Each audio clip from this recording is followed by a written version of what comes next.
you've been eating cereal and fast food for 20 years, you're not going to see that positive outcome in a month. You might notice some small changes, but like everything we put in our body, both synthetic or non-synthetic, I think has a half-life in the reaction in our body. We have this idea of withdrawal or hangovers, right? Those are chemical reaction to the high or the good thing that comes from whatever you're doing. And I believe that the longer you do something, the longer the half-life reaction in your body is. And there's also an emotional relationship with that stuff too, right? When you start removing alcohol, there's a social element to that. When you start changing food, you start changing your diet, you become boring. You become the guy that's reading books at home. Nothing has to be that extreme. For anyone who wants to make any kind of change, like you just pick something easy, which is say you don't drink enough water and you drink way too much coffee. The habit change doesn't have to be to give up coffee tomorrow. The habit change could just be after a cup of coffee, drink a cup of water. Hello, friends, and welcome back to another episode of the Vinny Brusco Show podcast. On this week's episode, I'm joined by Vin Miceli. Vin founded Verb in 2018 and has served as the CEO of the company ever since. He's helped strategize and navigate the company through multiple phases of rapid growth. He's also owned multiple nightclubs, is the founder and owner of Body Blueprint Gym, had a stint on Wall Street, lost over 100 pounds twice, and is 13 years sober. Vin's mission is to help people become a better version of themselves. We talked about all that and much more, so I hope you enjoy this episode with Vin Miceli. And while you're at it, do me a favor and subscribe to the podcast and follow along the journey of the show as we talk about mental health, personal development, and conversations around how to navigate this wild world that we live in. And here we go. I started following you on Instagram and the social media thing, and then you had a post which kind of led me to reach out to you to come on the podcast, which was centered around the idea of consumption of alcohol. And two of the smarter people that I know, one is Dr. Andrew Williams, who was on the podcast, and Dr. Derek Brinster, who is a cardiac surgeon and heart surgeon. They both stopped drinking alcohol. And in conversation with them, they expressed, and I was like, if two of the smartest people I know don't drink alcohol, I certainly don't need to be drinking alcohol. And in the conversation with them, they're like, you're not aware of the small cognitive effect that one or two beers a night have on you, one or two glasses of wine. And then you had this post, and I was like, well, now I need to have a further conversation with him. Not knowing that I know you so well, apparently. That I'm even in a conversation with two of what you would consider the smartest people you know, might be the best compliment I've heard so far. So but there you go. I'll take that. Absolutely.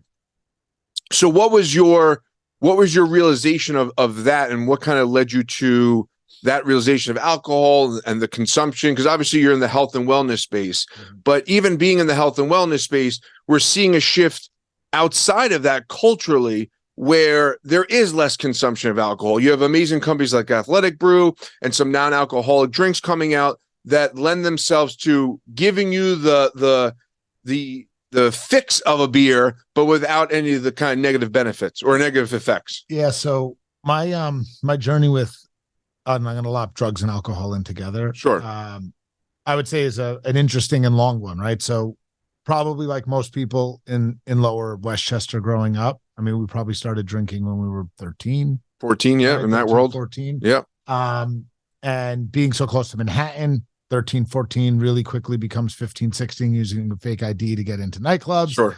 Right. And which, looking back, thinking about a 16-year-old out in a, nightclub on 41st Street at 4 a.m. is like ludicrous to think about. Right. It's hard having two children now, 9 and 4, to think of the things that I've done. Not that I did anything crazy or terrible, but just the weekend run-of-the-mill things that you do. It's horrifying. Yep. It's horrifying. Continue. So, I didn't know growing up that adults didn't consume alcohol. I was unaware that there were human beings that didn't actually just drink alcohol every day. My parents were big drinkers. Everyone in their circle was big drinkers. My older brother was a big drinker. It was just, alcohol was a very regular part of everything that was in my sphere of influence. And then I went to college, where obviously alcohol is a big part of that. I was in a college in Connecticut where I ran a company that I was out at nightclubs and bars 7 nights a week, right? So my first company really was running events all over the state of Connecticut. And looking back, I meet people now and they're like, well, what do you mean you went out and drank every single day? And I'm like, no, yeah, that's what we did. We just drank every night. In Connecticut, bars close at 12:30. You could go to bed by 1 and go to class in the morning, and it can work. And 2 o'clock on the weekends. Like it was almost like downplaying what I was used to doing in Manhattan, which was 6, 7 a.m. nights in high school. Right. I mean, yeah. Right? It was a diluted version of that. So that was what college was. Then went on Wall Street. Drinking and drugs are a huge part of Wall Street. And then I started opening nightclubs and owned nightclubs for a number of years. So my experience with alcohol was just this continuous constant. It was there at lunch meetings. It was there when we left the gym. It was at dinner. Like there was never a reason not to drink. It was the norm. It was completely the norm. It was the norm. And a lot of those worlds that you spoke about, it is the norm. And it is a kind of this underlining baseline of experience that's happening. You're like, yeah, it's, a couple drinks with dinner, a couple drinks with lunch, or whatever it is. But you're absolutely right. It becomes the norm, and it is the norm for a lot of people. Mm-hmm. And when you start to break outside of that norm and realize like, oh, this isn't normal. Yep. This isn't normal. This is a problem. Mm-hmm. And my first real experience with someone who didn't drink, not because it was a requirement, because it was their choice, was in my early 20s. I was still working on Wall Street, and I was dating a girl who lived in San Diego. And I had never been to San Diego. I didn't really know much about the world, really. Right. And I used to go there on the weekends, and she didn't drink. 23-year-old who didn't drink. I'm like, this is so odd, right? And where are you from? It was really my first experience with it because I was in love and I wanted to be a good partner, and we already lived across the country from each other. And I said, okay, well, obviously like drinking all the time when I'm in New York isn't going to work, and she doesn't drink there. So it's not like I'm going to go drink there. So I did probably a year of just, it wasn't important. That was like my first experience of seeing that there was life outside of everything being socially drinking. After we broke up, I opened my nightclubs. Then that was a complete disaster around alcohol. And I decided to stop drinking. It was probably, I think it was April 11th, 2010, I want to say. And I was about 265 pounds. No way. Yeah, I was 265 pounds. Wait, so how tall are you? 5'6" and change. So that's a big boy. I was a big boy. For our height, which I'm no Shaquille O'Neal, I'm no giant in here. I think the max I hit was like 2. And you feel once you get outside of that one, I'd say 80 world at, our height-ish, you start to feel that difference. Yeah. So my businesses were kind of falling apart. I knew that I was probably going to be worthless within a calendar year. Sure. My relationship at the time was falling apart. I was like doing cocaine all the time. I mean, I probably like as downward a spiral as you can imagine. But the tipping point for me, and I share this a lot in my gym business and just general kind of habits, and when I talk to people, is it actually had nothing to do with health. It had everything to do with vanity. And I was like a slim guy my whole life. I had experimented with steroids in high school, so I knew what like looking really good or show ready looked like. Like I had these like kind of ebbs and flows of the visual appealingness of my body. And I remember I had gotten out of the shower one day and I kind of looked at myself and I was like, I would never sleep with me. Sure. Like I would never. Yeah. And as a guy, that's a good barometer to start with, right? It's a good framework to start with of like, do I find me attractive? Like, no. How am I going to get laid? And that's at that age, that is a fundamental part of your just existence, trying to get laid. So I was like, yeah, I'm going to be broke, right? I don't have any companies anymore. I know that that's going to kind of fall apart. I'm really fat. I don't find myself. I didn't have anything that a potential partner or even like I had no redeeming qualities at that stage to me. Yeah. So I just felt like my weight was the first thing that I could actually be in control with, because so much of my life was completely out of control. And I'm like, okay, well, I don't have a ton of money. I can't get a personal trainer. Like, what can I control? I said, I guess I could control what I put in my mouth and whether I drink alcohol and soda or not. Mm-hmm. And I just stopped. Drugs, smoking cigarettes, alcohol. One day I just stopped it. And then I lost like 100+ pounds in a year. Look, Sure. 30 days, I lost 30 pounds. I did all the drugs and alcohol I could find for a weekend. Then I'm like, let me do 30 again. I did 30, turned to 60, 60 to 180. It was this kind of journey. And then 1 year I went from like 265 to 157. Nice. Right. And I'm like, okay, well, now I'm in shape. I feel really good about myself. I don't drink. I don't do drugs anymore. Like I gave up all those habits, like smoking since I was 12 or 13, done in 1 year. Right. So that was really my first true experience in being sober. And for clarification, for everyone who might be listening, I live a sober life by choice. Sure. Right. I have the ability to have a glass of wine. Like they don't excite me. Like a glass of wine doesn't excite me. Right. And I was in Chicago last week with a very dear friend of mine who likes to have a beer. And I do understand when certain actions matter more than certain things that I stand by. And I had like a quarter of my beer. Right. And like my day doesn't go back to zero. I'm not sober again day one. And that's just my relationship with alcohol. You're able to be that person who can go out, have a quarter of a beer. It doesn't set you down a complete spiral. So, and prior to that, I don't actually know the last time I drank alcohol. Right. So like that's the I get it. Span that goes. So that was how I kind of gave up those things. And then it was 2016. This is after everyone kind of close to me thought that I was really just removing myself from, like, oh, you don't drink, you don't hang out, you don't go to bars, you don't do anything. It's amazing when you don't do those things, you become the pariah, you become the oddball. When you start eating a certain way or not going out, I don't drink. The last time I had a beer was 2 Octobers ago. I was out there with my wife. I had just kind of started not drinking just because, again, I was never a big drinker. So I was like, why am I even having 1 or 2 beers? I did have my stretch where I drank probably too many after work type of thing. But overall, I was never a big drinker. I was like, so why am I even going to bother? But when you go out and it starts off with people being like, oh, and you're like, no, I'm all right. And then it's amazing, like the consistency of like, what do you mean? Like the pressing of needing to drink culturally and even eating poorly. It's staggering when you're inside the vacuum of I don't drink, I don't eat shit, I don't go out late. I'm kind of a hermit, so to speak. Yeah, and it's a real thing, and I think it has less to do with me. I mean, I know it has less to do with me and more to do with everyone else. Absolutely. So I said to myself, okay, so my brothers, my friends, everyone's like, dude, you don't actually fucking do anything anymore. You like go to the gym, you work out, you go to the movies, and that's it, right? Yeah. So I said, okay, you know what? For 2016, I'm going to drink 20 days.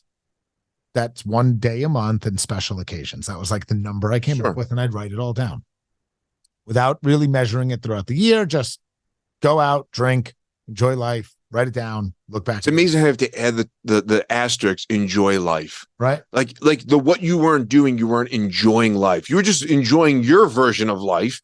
And just because it didn't mirror what other people consider enjoying life, it becomes this, all right, well, I'll just do it and I'll go enjoy life. It's so crazy. It's an odd thing. It's an odd thing. It's so weird because I know exactly what that's like. Yep. And so at the end of that year, I looked back and I had drank 5 days. So I said, okay, I gave myself that rope to go to 20, and I really only drank 5, which means it's just not important to me. Right. It's just not on my list of things that matter whatsoever. It did matter at that time. 2016, I was still pretty broke. I was in year 2 of my gym. And I was still building that. I'd probably just stopped sleeping on the gym floor, right? And like staying there overnight. And it was probably to a point where I could have a decent life. I could like buy things again besides just food and necessities. And 2016, I was like really working out like crazy, trying to build the business. And I was exploring multiple locations. Actually, that's what was going on in 2016. Awesome. So yeah, I drank 5 days and I said, okay, cool. It's just not important to me. And like, it just kind of went away. Like it's just not a thing. And now I'm lucky because it's actually cool to not drink now. Right. It's like so in vogue to not drink that, like, I don't even really have to talk about it. Right.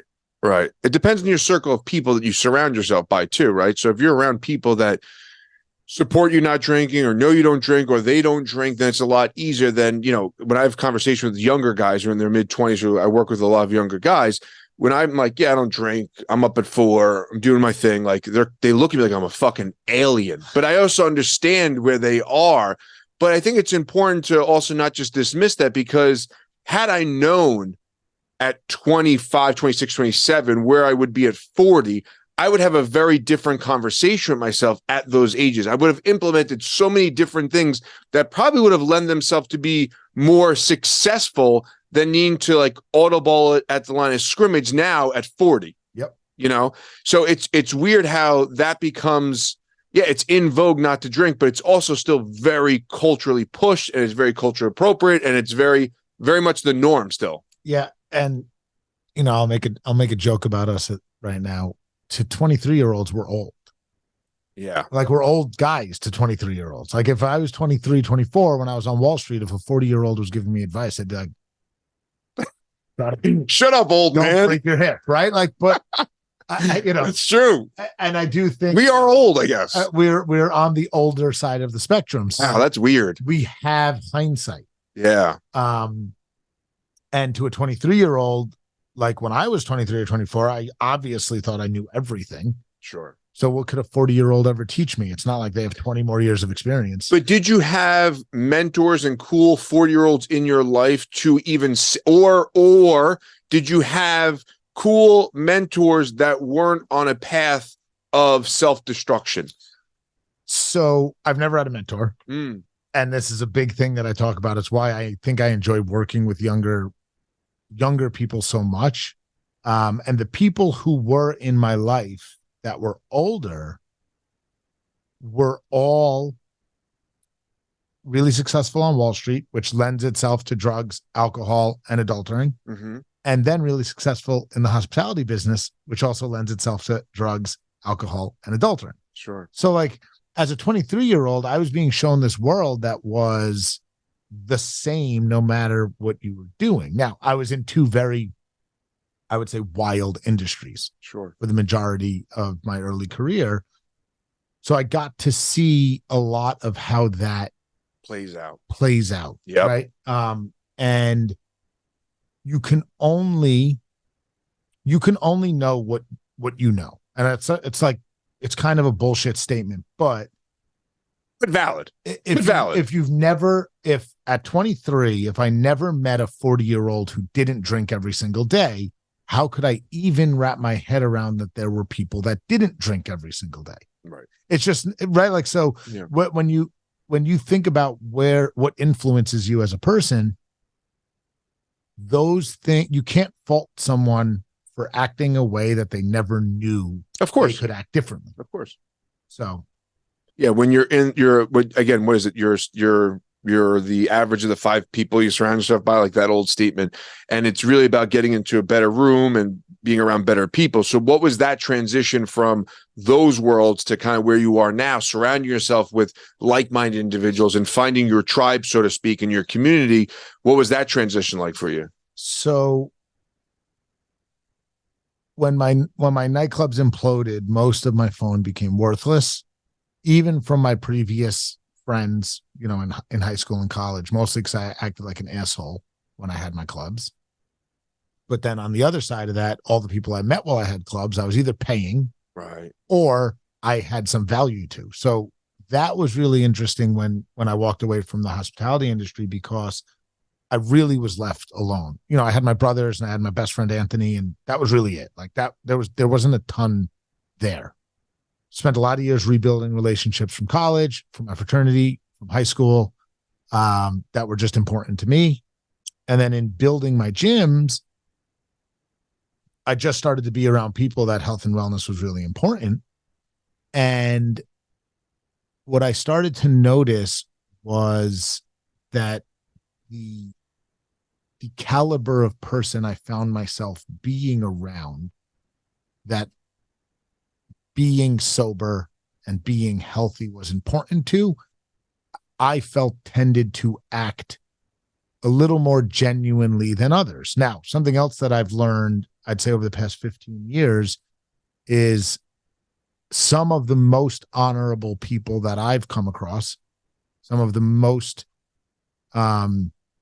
integrity-filled people that I've met are people who came out of an AA or NA program. And don't get me wrong, there's on both of those statements, there's the spectrum of good and bad people. Of course. But I have found that some of the most helpful, genuine human beings are people who are sober and have done that type of work. What is the connective tissue between those two programs and what you were able to extrapolate from it? Is it a connection to a higher power? Because that is a huge part of AA, is kind of, even if it's not God, so to speak, but allowing yourself to kind of give into something that's greater than yourself. I don't want to say something that I don't know the answer to. So I've learned also that it's really better to be ignorantly open about being ignorant, right? Sure. So I've never been to an AA meeting. I don't know all of it. I do know that I've met and become friends with people who have gone through that, and they have mentioned to me that my journey sounds a lot like some of the things they have done in their program. So I think that maybe I've gotten lucky in thinking about how to repair relationships or kind of get myself back to acting in a better way. And the only thing that I can come up with is that I think that people who successfully go through an AA style program, or AA specifically, probably have a pretty dark time and kind of paddle through that shit and come out the other side kind of clean, right? Like if you've ever seen The Shawshank Redemption. Sure, of course. Climb through the tunnel of shit to come out squeaky clean on the other side. Right. Got to dance in the rain. And I think that has a lot to do probably with how they act moving forward. That's the only thing that I can come up with, and I don't have the real answer or facts around it. Yeah, absolutely. It's interesting because those programs, again, the identity piece of those programs, I am an alcoholic, right? It's rooted in the ownership of your actions and also giving yourself up to this thing that has a power over you. Now, whether you have gone to a meeting or not, you just kind of went down a path where you were taking those steps unknowingly, kind of, but out of almost desperation, without this facilitated experience, right? And that kind of goes to also the entrepreneurial spirit, right? Kind of being able to not have mentors, not have these people in front of you, but walk a path that's, true to yourself and kind of taking the risks and taking the steps towards living an aligned life. Yep. And look, I was on the other side of my clubs and drinking and drugs. There were still a lot of things about me that I probably I'm definitely not proud about. Sure. And that was probably a lot to do with being like a fractured piece of myself, being really successful in two industries, and then having to move back in my parents' bedroom and not being able to like pay for my own cell phone. Like I was like about as broke as you could be as a 30-year-old. So there were a lot of pieces of me that were like fragmented that I really wasn't understanding. And I was looking for validation in all the wrong places. Adding in that I wasn't using any other drugs or alcohol. Like there are other ways in which you seek validation. And that was something else that it took me years to kind of unpack. Yeah, I think the validation thing is huge. And I think that we all seek validation, right?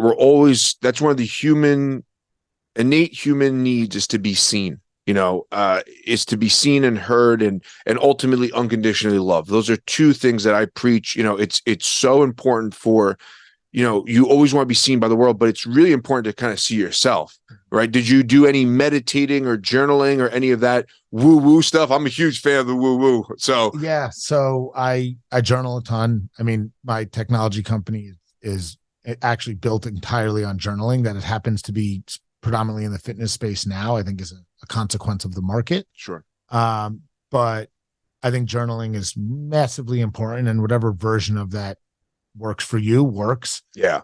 There's this journal that I've used for years. It's called the 5-year journal, and each page is 3 lines, but it uses 5 years of time. And that's interesting. It's really cool because the first year you kind of nonchalantly do it. At least I nonchalantly did it. I skipped a few days here, and then the first time I came around one whole year and I got to see what I wrote the year before, it was like mind blowing for me. Because you're like, and you realize a lot of the patterns, because no matter what anyone says, you do a lot of the same shit for years at a time. And you don't really notice it until you're in the exact same position and you're reading it again. Now, are these prompts that they're giving you? No, it's just empty lines with 2000, 20 blank blank. And you write the year in, and then you write 3 lines, and then you do it every day. And then the next year you come back and it's like, March 9th. Yep. 2024, right? And you could see 23, 22, 21. That's interesting. Yeah, it's really cool. So when I finished, I journal a bunch. I haven't as much lately, but I was in a real solid stretch of journaling. And it's kind of to your point, is that we get fixated, especially now with social media, you get fixated in like the morning routine has to be, 1 glass of athletic greens with a matcha tea, and then a plunge, and then a red light, and then a journal for an hour. And for so many people, that's not reality. Like that can't be my morning. Some mornings I'm up at 4, I'm on the treadmill, and some mornings I'm sleeping until 6. I love to be more consistent, but with 2 kids, a full-time, all those things, that's not always my reality. But with the journaling thing, I think one thing I took away from journaling is that it doesn't need to be this formal practice. I keep a journal at my desk, and whenever I feel a wave of excitement, a wave of anxiety, a wave of whatever I'm experiencing, it's right there. And sometimes I jot it down, and sometimes I go long, and sometimes it's short sentences. But it's really about just creating a relationship with yourself, a writing device, and a piece of paper to pour out into the pages. And when it was able to look back at some of the journaling that I've done in the past, it definitely is a recreation of my same. Now, there's different experiences going along with that, but the overall arc of that story is very similar. Like I'm writing almost the same shit down, and it's important to navigate that and have a hindsight of that. 100%. Hope you are enjoying the show. If you are, do me a favor, subscribe, rate, and review the podcast wherever you're getting it. iTunes, Spotify, Stitcher, YouTube. It is greatly appreciated. The process of being able to tell your own story is really valuable. And however you either get that down, whether it's voice notes or journaling or whatever that looks like, it does allow people to have a little bit of their own hindsight in much shorter time frames. And maybe they do something with it and maybe they don't, but there is some like cathartic things that could come out of just writing out your day. And maybe you, like you said, maybe you do it, maybe you don't, maybe it's 1 sentence, maybe it's 2 pages, but there's some good stuff there. Yeah. When you add rigidity to things and it has to be a certain way, I think that's when you kind of pigeonhole yourself.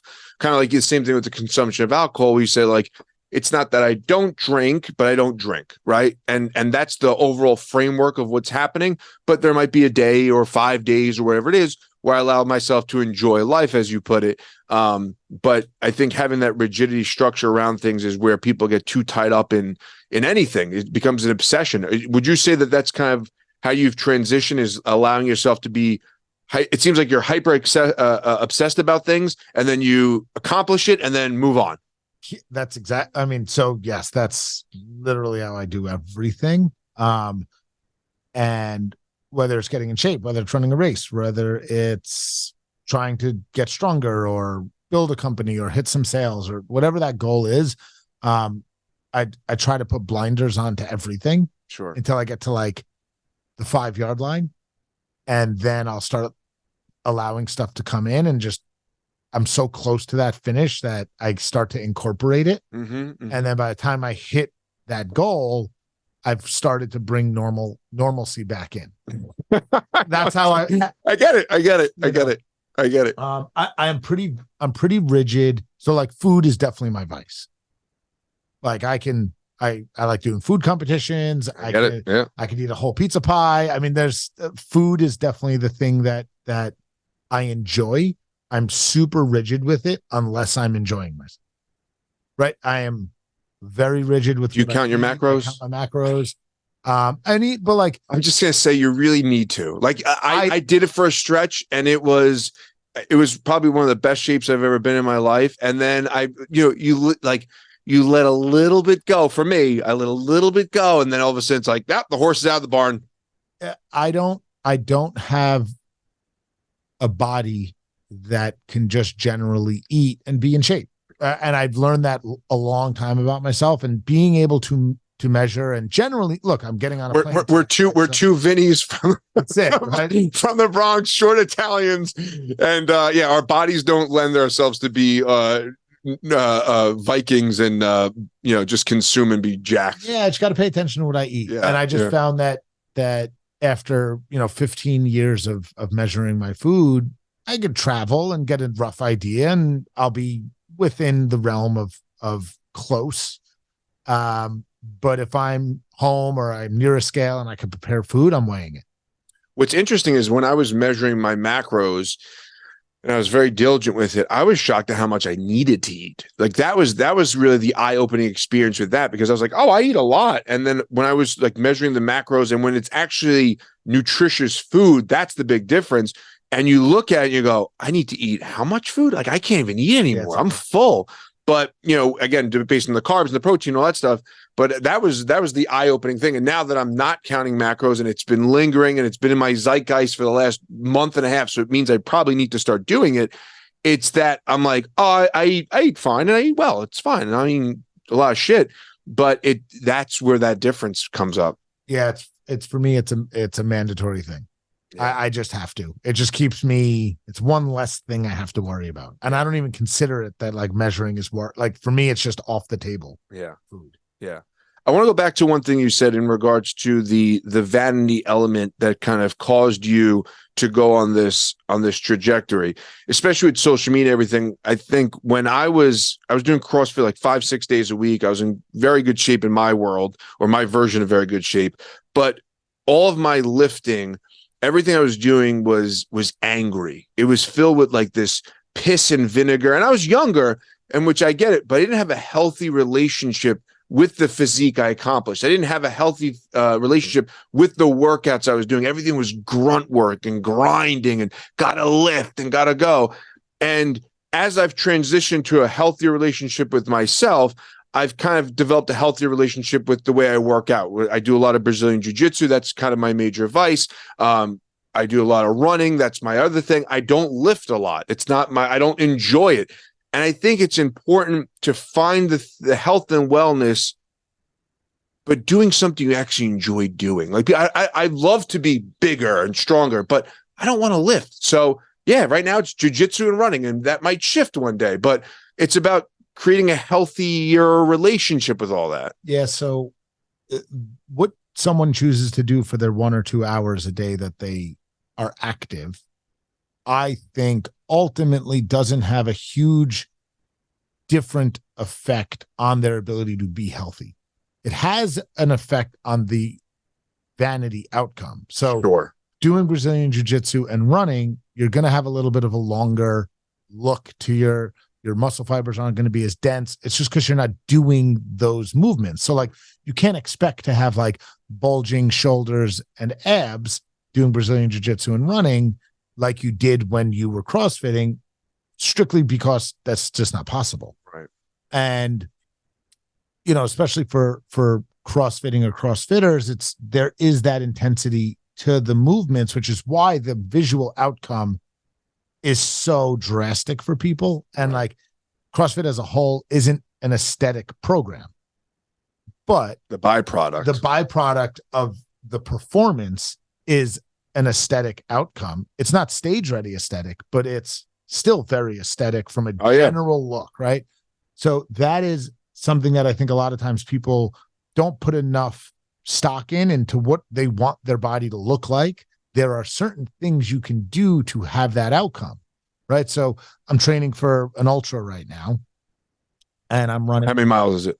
It's, if I win, so it's a last man standing style ultra. It's out of Maine. Okay. I think the winner last year ran like 130. Because the ultra, is it anything north of 50 or anything north of 25? It's anything north of 50. Is it? Okay. And this race is 4.2 miles every hour on the hour until there's no one left. So the winner last year, I think, did 130 or 140 miles. So when I win, I'm going to have run probably 150 miles. I can't expect my body to look the way that I'd actually want it to look over the next 6-7 months, because it's just not a reality. I can't run 70 miles a week and lift enough to maintain the muscle definition and fibers that I want to have. Sure. So it's a worthy sacrifice at this stage. Sure. What got you into running? Because obviously, owning a CrossFit gym, and that's what made that shift for you. Yeah. So when I was really fat, I wrote a program for myself that was like, and I like copied it from Muscle Fitness a little bit. It was like lift heavy, and it was like lift heavy at night and walk incline 3 for an hour in the morning, and then lift light. So week 1 was like lift heavy, walk slow. Week 2 was lift light, sprint work. That was my first real kind of flavor of running. Then I went and did a couple half marathons, no watch, no training, just like I bought like $20 shoes from Payless because that's all I could afford. Sure. And like just went out and like ran a couple races. Are you a runner? Would you consider? No, right? I don't. Yes. So I don't. I am running. I don't consider myself. We are very, other than the name. If you would have reversed engine, if you would have gone back to the CrossFit, I fucking hated running. It's like whatever it was, tiny little run. Fuck, I hate running. Now I've created a totally different relationship with running. I fucking love it.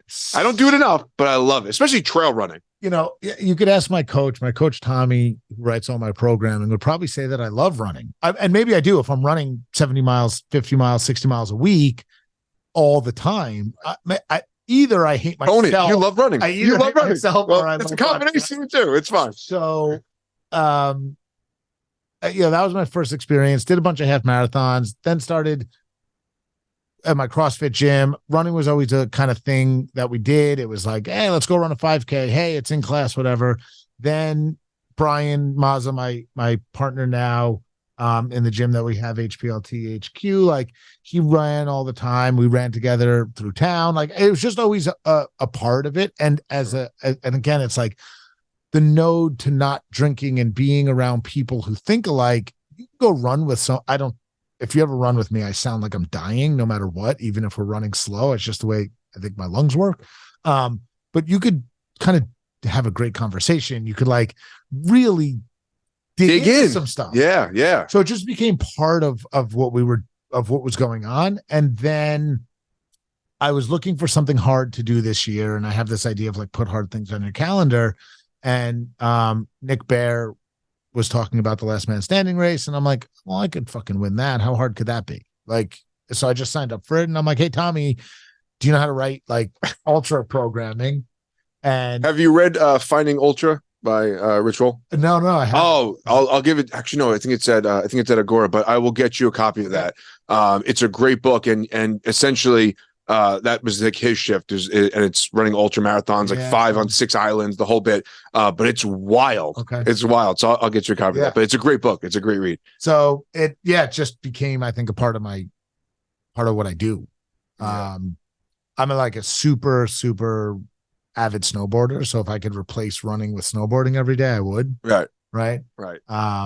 But yeah, so running is just part of kind of what happens. I think you need to own that you like running. I think you need to. I think that's the big takeaway from this podcast. That are you a silent runner, or do you listen to anything specifically? When I run, so I have a weird relationship with this. So I enjoy I enjoy trail running. Like out on the trail, I think it's just something about if you feel like a little kid running through the woods, I pretend there's wolves chasing me. It's a whole thing. And I like the silence. I like the silence of my own mind. I like just to be able to zone out and navigate those waters and wrestle with my thoughts. I think it's a very active meditation.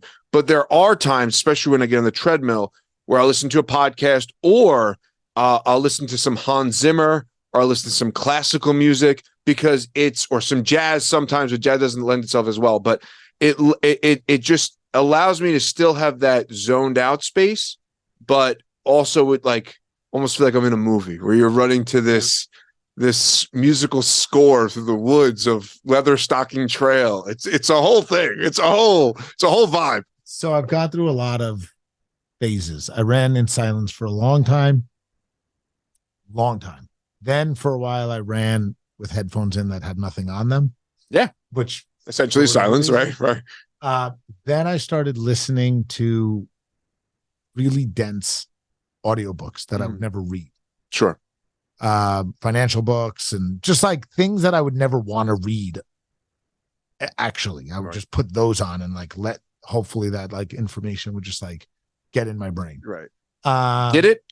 Yeah. Did you find a result of that? Yeah. Yeah. If I'm gonna listen to music, and like this is hilarious, so anyone who knows me laughs at me for this.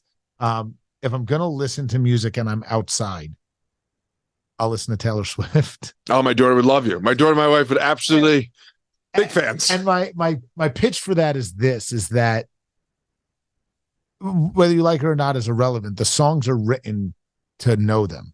Her type of music absolutely is created to know the words. It's created to like understand it and feel good. So it just, I don't know, for whatever reason, if I'm running inside, which I do often because running inside is torturous. I have this weird, like I love YouTube. I live on YouTube all day. It's like my choice of how I consume information. I'll put on like YouTube shorts. And I'm like, oh, I've got to run for 2 hours. I run for 2 hours quite often, right? That's like my time domain at the current block we're in. And I'm like, okay, that's only 120 short. I feel like we could be doing something. Now, listen, I'm not your coach, and I'm definitely not a gym owner, but I feel like we could be doing something way more productive with that 2 hour blog than YouTube shorts. I'm just saying, I don't know shit about shit, but I think it helps me keep my attention, right? Like I watch a 1 minute video and one comes up and I'm like, I don't like this, and swap it up. And it's like, then it's a financial or a business one. And then I swipe it up and I'm like, cool. And then it's some guy chopping wood. And I'm like, I could pay attention to this. Definitely watch that. Yeah. So, like that is something that I've kind of fallen into when I'm like running on a self-powered treadmill for 2 hours. Yeah.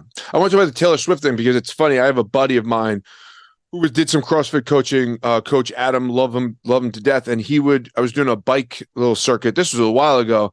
And he had recommended I listen to Disney music because the octave in which where they kind of, and again, same idea that they're meant to be memorized. Like I could sing Little Town from Beauty and the Beast straight through because they're developed and played at an octave and a level that's like subconsciously allows you to, and I'll listen to them and I'll fucking cry to some songs. I'm listening to like a Frozen song, like, on the bike, like literally crying. I was like, this is amazing. It's such a euphoric experience. But there is something about, again, I guess classical would be the same thing. It kind of is this, this thing that's going on. It's like almost like driving to a place, like you're on autopilot with Taylor Swift. And it's laughable, but at the same time, it makes a lot of sense. Yeah. Growing up, my father only listens to Frank Sinatra. So by the time I was like 5, I knew every Frank Sinatra song, and I still listen to him regularly. But he said something once that kind of stuck with me. And through my phases of like listening to rap and then listening to house music and all these different variations and listening to rock, he had said that if you listen to the way Frank Sinatra sings, like there's an orchestra there's instruments there. And I think we in today's world discredit how powerful what I'll call real music is. Yeah. Right. And I'm not saying digital music I get is it. not, but like, I get it. Having strings and having percussion and what all that feels like paired with a voice that resonates with you, I think is really powerful. Yeah, there's depth. Yep. There's depth to that music. I mean, I listen to a lot of jazz these days, and people look at me like, "You listen to jazz?" I'm like, "Yeah." When you listen to that shit, it's there's so much going on to create this thing that you're listening to that's cohesive, but there's so many moving parts, right? It's like any band, any great band. There's so many parts going on, and it's like, to me, it's just beautiful. It's like even classical music. Like, you listen to some great classical music, it's awe-inspiring. You're just in the midst of like this orchestra of melody and changes, and everything's so perfectly, versus, and again, I don't get it. I don't get mumble rap. I don't understand it, but for some people it works. I listen to a lot of Andrea Bocelli and like Sure. Pavarotti. I get it. Yeah, it's great stuff. And I think that becomes something that over time you learn to appreciate, and it becomes, you have a more refined taste of culture, and just like food or anything else, you become a little bit more, again, back to our previous, guys at work who are 25, 26, 27 years old, looking like, you listen to what? Even younger, you listen to what? And I'm like, just give it a minute. And then all of a sudden it's like, oh yeah, I can get down with this. I'm like, yeah, of course you can. It's wonderful. Yeah. I want to talk about the running a little bit more. So you signed up for this ultra. Mm-hmm. What are you expecting to go into that? Obviously you talked about the training block, but yeah. So, I had a conversation with Todd this week, who's a mutual friend. Yeah. And he said something that he did Everest 29029, which is something that I so want to do. Yeah. So I so want to do that. We were chatting about it and the training, and I'm like, this, and he said something that was really interesting to me that it never crossed my mind. And I was actually a little surprised that it didn't. He said, look, what's your reach goal? What's your like expectation, and what's your failure? And I was like, oh no, I'm going to win. Well, it's funny because when I tell the podcast, he was at Everest 29029, and before the actual launch of the event, they have a meetup, and they're talking about, has anyone ran a marathon, half marathon, blah, blah, blah. And, he raised his hand for basically everything. And he looks at a dad and son next to him. He goes like, I think I could take this thing. So that's funny that you had that mindset. Yeah. I mean, it's the goal, right? Yeah. Like that is the goal. I think that races that require speed don't really interest me. A race like this, I believe, is really my ability to just hold my breath 1 second longer than the guy I'm underwater. Right? Like, think about when you were, 10 or 11 or 12, and you're like, who can hold your breath the longest? You just got to hold your breath 1 second longer than the other guy, or run faster than the guy getting chased by the bear. Like, there's sure. Yeah. So to me, I'm like, okay, if there's 300 racers, once there's only 10 people left, every loop you do, someone's going to drop off. So you just got to outlast the next loser. Right. That's what he talks about in Finding Ultra. Sorry to cut you off, but he says it's not about who runs the fastest, it's who slows down the least. Yeah. Which is a different thing. Completely. It's a totally different thing. So that's how I'm going into this. Yeah. It's pretty much how I go into everything. I only own a CrossFit gym because I was convinced I could win the CrossFit games. Self-convinced or self-convinced? Yeah. I had no bearing as to why. I was just like, I could fucking win this thing. And then I signed up for it. Then I found a gym and went and walked in, and I had never done it a day in my life. And I'm like, I said to the kid who owned the gym, Chris, I said, yeah, dude, we talked on the phone. I'm here for the games. And he's like, what are you talking about? We ended up becoming business partners for many years. But I think it's kind of how I go into everything, which is like just blind. Do you think that's an unhealthy way to approach it? Do you think having a more tactical approach would lend itself to be more successful? Or do you think that that's just kind of, you succumb to, this is how I operate? Because I agree with it to an extent where if I'm going to go into this thing, I want to be able to say that I'm going to be, if I don't want to be the best at something, then what the fuck am I doing it for? I don't know if it matters because it's how I am wired. I've done halves with no expectation. Like, I see the Pain to Pain medal. Like, I've run that. I ran it with a couple friends. I ran it with Joe Murillo. Like, yep. And we just ran it. Right. I wasn't expecting to do anything. But I think there's certain things that come across my interest that I'm like, I want to be the best at that, or I want to win that thing, and then it just doesn't matter. I don't know, I'm very much the jump out of the plane, hope there's a parachute, then figure out how to put it on and get it open before I hit the ground. And I'm not like, pack the parachute, test it. It's just not the way that I operate. So Yeah. I think having an expectation of anything except the way that I do it wouldn't make a difference at this stage. Yeah, I get that because I'm very similar in a sense where I don't I'm not a measure twice, cut once guy. I kind of cut and go, I fucked that one up. I got to redo that one and re-drill here and redo there. And I think when it comes to certain things, it would kind of lend itself to be a better approach. But then there's also the idea of like pros hire pros. Like that's why you surround yourself by people that are able to facilitate the way you operate and then still allow you to be successful. Yeah. In all my companies, I really try to be the dumbest person in my company. I really spend a lot of time trying to find people who are more intelligent than me, who deliver better than I do. And then I let them do what they're supposed to do. And there's been a running joke for years, and this will only be really, it'll be a good line if and when I reach a certain, I think, level within kind of business, that I like to do everything twice, and the first time's just to make sure we know how not to do it. Sure. Right. So makes sense. Yeah. Listen, you learn by, experience, right? That's the best teacher, right? Is just going through something, experiencing them. Nope, that didn't work. Or, this does work and taking it from there.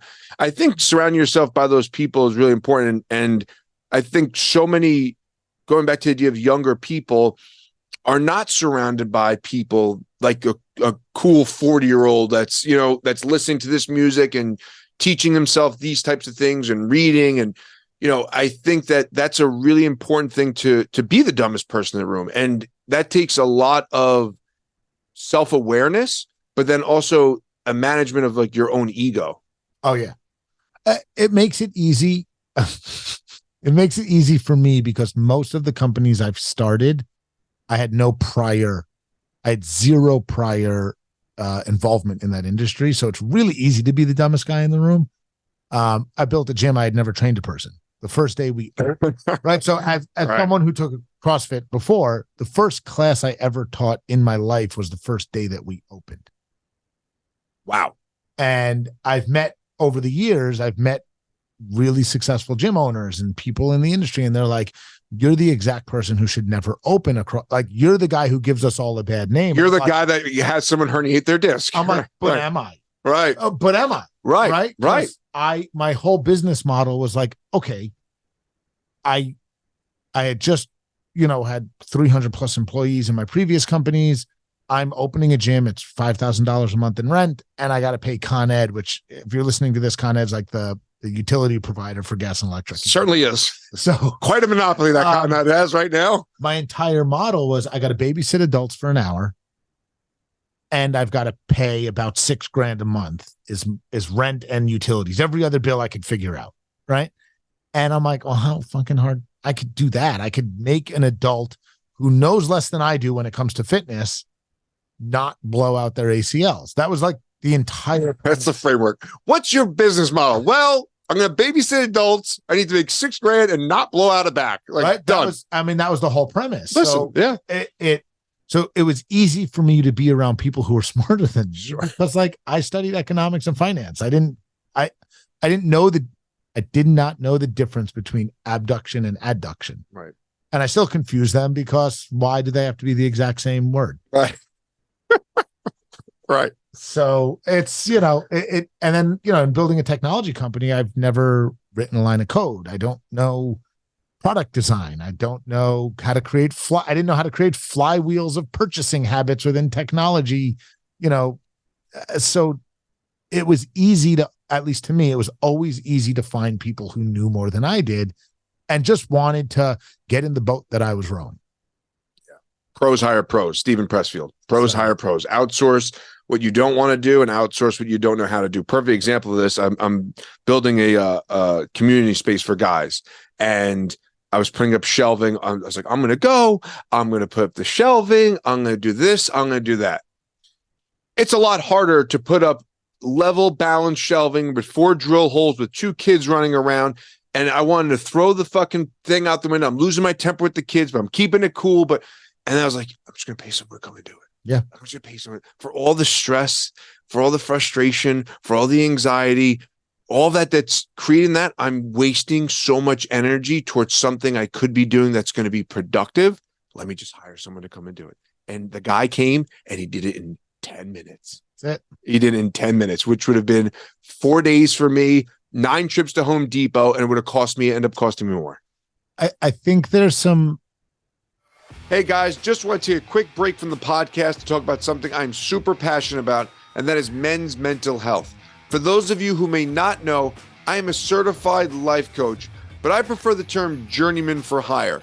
And 4 years ago, I started the Council of Dudes, a men's group that has monthly meetings to lean on each other, to have open and honest conversations, to build community.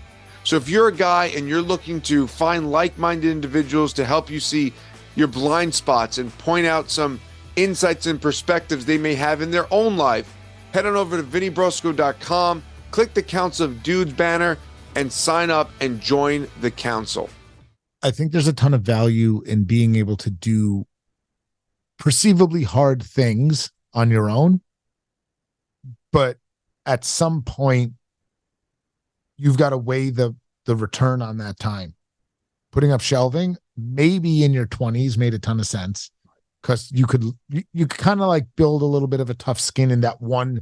I could fix everything in my gym, but nobody actually wants me fixing anything in the gym at this stage. They want me to figure out how to grow revenue 20%, how to locate location number 2, 3, 4. Like nobody wants me coming in and being like, oh, the shower head's broken. Like, let's go to the hardware store and buy a new shower. Right. Right. So there's an evolution that happens, but I do have the ability to fix the treadmills if they break because I've done it all. And when I couldn't afford employees or couldn't afford to have someone come, those things I think add value to your tool belt. But there's a ton to be said for bringing in the right people to do the right job. A really good friend of mine said something to me once, and when you think about a company and company culture and how to like move towards goals, I like to think about a rowboat because it's just really to say like, hey, we're all rowing in the right direction. He uses a bus as an example. And he said, look, we're all on a school bus and you're driving the school bus as the boss, as the owner. And you have one job. The bus is only going to get to where it's going if not only do you invite the right people on the bus, but you pick the right seats for them to sit in. Interesting. And he said, look, so-and-so is an amazing employee. You might just have them in the wrong seat. Like, it's really interesting. So a lot of my employees, when we do reviews or we do planning, I try to have them all pick their 1 year, like, hey, what do you want to accomplish this year personally? What do you want to accomplish this year professionally? And what do you want to accomplish this year inside the business? And what's something you want to learn that you don't know? That we have the ability as a company to let you learn that. Quantum physics, like, say, right. Oh, hey, you write all our programming, but you want to learn sales. Cool, we could do that. And you're gonna fail. We're gonna fail, we're gonna struggle. But like if you end up learning that skill, you'll be more valuable, not only to us as an organization, to yourself, and if and when you leave, you'll be more valuable to somebody else. Mm. I think so much people get caught up with the idea that adding to your team members' skill sets is setting them up to leave you, which, look, the reality of an employee staying with someone for 20 years today is almost non-existent. So from the second you hire someone, the clock starts ticking to the second they leave. I always try to be a net positive to that person professionally and personally. Also, because a lot of the people that have worked for me in the past have worked for me again, either in my same company they left or at a different company that I've been involved in. And maybe that means that I'm a pushover and I don't mind bringing people back, or it means that I have created environments where people can grow, leave, add more, and then come back stronger. So much in like banking where I came from, you see people jumping their corporate ladder. Someone could leave. Let's say you start your career at JP Morgan and then you leave and you go to whatever, Merrill Lynch for 2 years and you build something there And then you can go back to JP Morgan 3, 4, 5, 7 rungs higher up, 2, 3, 4x your income that you would have never been able to do staying in an organization. Now, I'm not saying like company hop, but there's value in thinking about how you move through your career. Yeah. I think that's a really great takeaway for anybody, because again, to your point, where companies, they want to keep you kind of small, right? They want to keep you tucked away. Like, oh, don't learn this, because again, you're adding value, where adding value to someone's life is probably one of the most important things you could do. And being a parent of 2 small children, you learn that this is my duty, is to teach them and to allow them to be the most fun, functioning human being that I can. Now, that comes with a lot of wear and tear on me and my wife, but it's our duty and our responsibility and a blessing to be able to create these human beings to be the best version of themselves.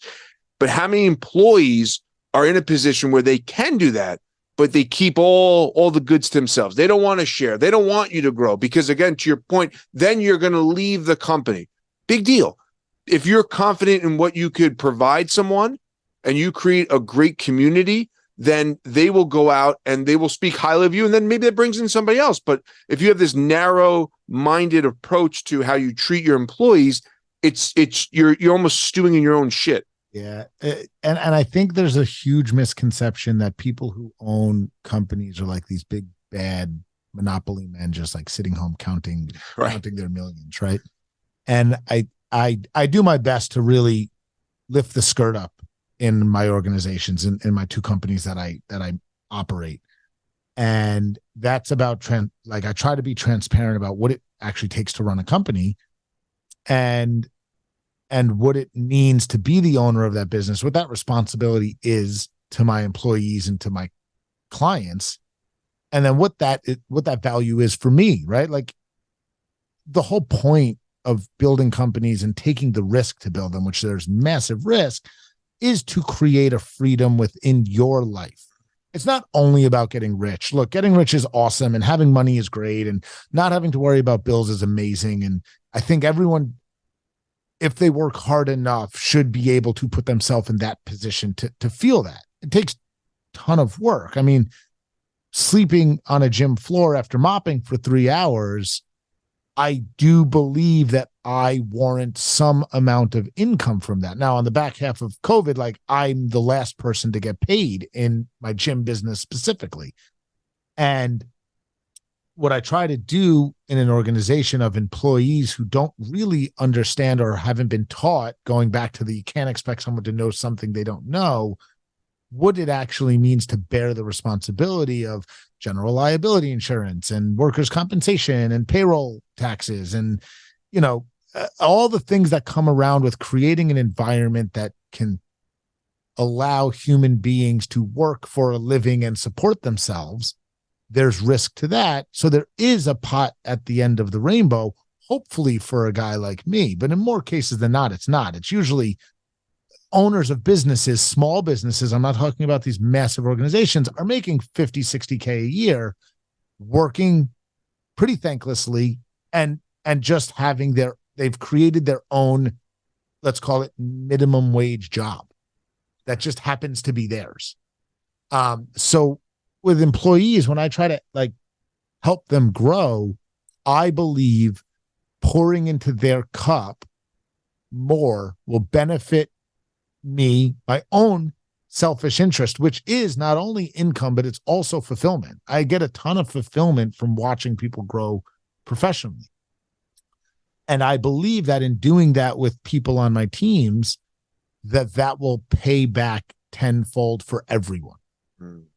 And, look, nobody wants to be good friends with their boss, no matter what they say. Nobody really wants their boss around all the time. You don't want that. But if you have a good enough, respectful relationship, I do think that some magic can happen. And I think that allows people who feel like their organization does care about them. It allows them the ability to grow and do amazing things. And maybe they leave and maybe they don't. That's something that I can't fully be involved in. I do like to say, hey, if you're thinking of leaving, I want to know the second you know, either I'll help you leave or we'll figure out how to keep you in the organization.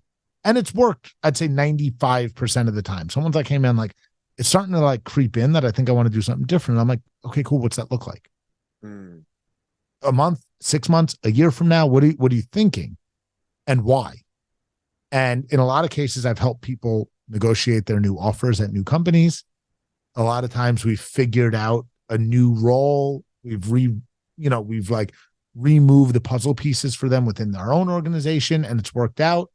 So more often than not, it's just continued to build this really good, I believe, relationship professionally and personally that's built around this idea of like, hey, this isn't going to be forever, and that's okay. Yeah. Is there a common why that you could kind of put under a broad stroke? Why I do that? Oh no, why people are seeking to leave? Oh, so in the fitness industry specifically, it's really hard to make a lot of money in the fitness space as like a coach or a general. Like it's not easy. Mm-hmm. So I think a lot of times people believe there's always a grass is greener situation, and most of the time I think it's growth. I really do believe most people leave companies because they believe they can't get the growth they think they deserve or want within the organization they're in. So many times. I think that is a big piece of it. And in some scenarios, I might not be giving that person what it is they're looking for. And you might not be able to. And I might not be able to, right? Like, so there was a girl that worked for me multiple times over the past 12 years in different companies and same organizations. Her name's Emily Buckley. I adore her. She has done amazing things in her career. And she initially joined in a small ops role, and the growth that she was looking for didn't work. And I helped her transition out of that role into one of the most successful gyms at the time in a larger ops role. That then led to a COO role, which then led to, it just, the way in which her career moved, then she came back and worked for me in my technology company. Right. She was there. I get it, yeah. Then she came back and worked for me, and remote didn't really work for her the way that we were kind of operating. And really quickly, we started talking about it. I helped her. We talked about her next role, and she's done amazing things. And I think that a lot of it has to do with internal growth for themselves and what they want out of their career. Yeah. I really do believe that. Yeah. And I think it marries well when someone finds what they're looking for their expected life in the role and organization that can supply that for them. Yeah.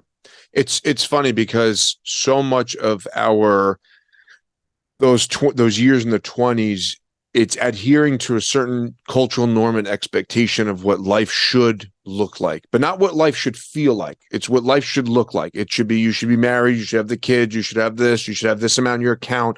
And when you start to get into the framework and you start doing those things, you have this moment of clarity where you if you're blessed enough to have a moment of clarity where, for me, it was, is this it? Like, this is all I'm going to do. I just repeat this cycle. I repeat this pay scale.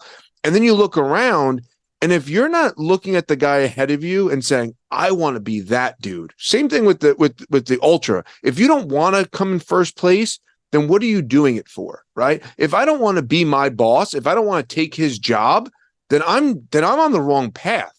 That doesn't mean you have to jump off that path right away, but you need to start developing and cultivating and really tapping into what feels right for you. And that may not be in that field. It may be in that field, but a different role in that field. But so much of those years that are so important, especially as guys and gals. But for guys, it's a different situation because I feel like we're very isolated at that time, right? In our own internal state. But then in this social element, it's like, oh, no, you have to be this way and act this way. But inside, it's like this really, it's the Thoreau quote, many men live quiet lives of desperation, because you're sitting in this space of, all right, I'm doing all these things and everything's very transactional and conditional. And then if you're blessed enough to have that moment, you might be in the midlife crisis stage. And now what did you do all this for? Yeah. Yeah. And I think I completely agree with what you just said, but I think for point of this conversation, it'll be good. I'm gonna take the other side of your statement for a moment. I do think there is a ton of value for the person that is perfectly fine coming middle of the road in an ultra and having a really awesome union job that is mappable income with safety and health. I mean, health insurance and the benefit. I think there's a ton to be said for the person who can identify that they're really happy in that life also. Absolutely. And years ago, my older brother and I are dear friends. I'm actually really close with all of my siblings, my younger brother and my younger sister. We all have really unique relationships. But years ago, my older brother had called me on like a Friday. And I think he was out at a Grateful Dead concert or something. He was out enjoying some beers, and I was like reading contracts or whatever.